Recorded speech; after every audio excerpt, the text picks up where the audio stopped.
You know, I think people in general are tired of golf tournaments, and they're tired of you know, charity galas and, you know, sports memorabilia and all that kind of stuff as ways to raise money. You know, the bigs like you know, Red Cross and stuff like that, they've got it down to the auto giving, and you know, they've got some of those big charitable givers giving all the way. So if you want to have an entrepreneurial way to get younger nonprofits funded, it's in doing something that nobody really wants to do or knows how to do, which is this charitable giving of real estate. You know, there's a I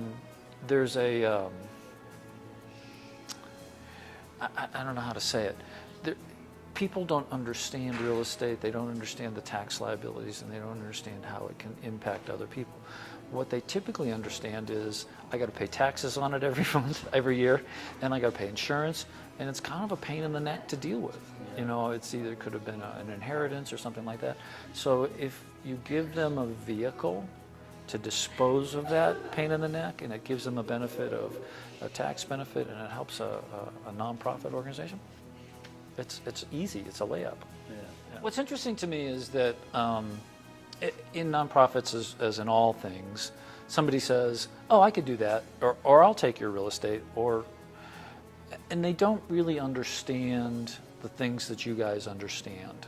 Do you know what I mean? It's kind of like being Uber instead of Lyft. Do you know what I mean?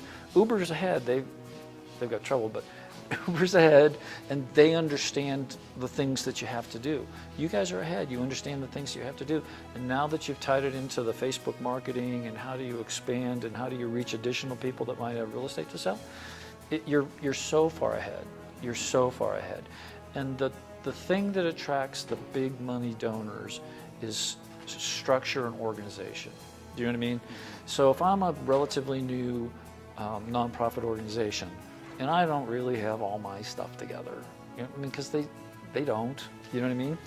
However, I kind of like their cause. I'm a donor. If I kind of like their cause, I can donate property, feel very comfortable within the confines of the structure that you guys have.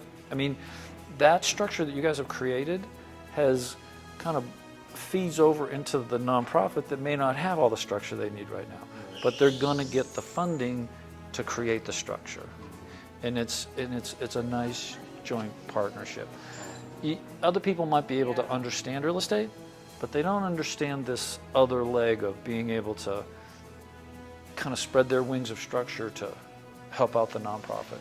What Sherry and Derek and you guys have created is the best thing for small companies, because all they have to do is reach out, tell their story, and if somebody says, I've got a piece of real estate, you guys take over.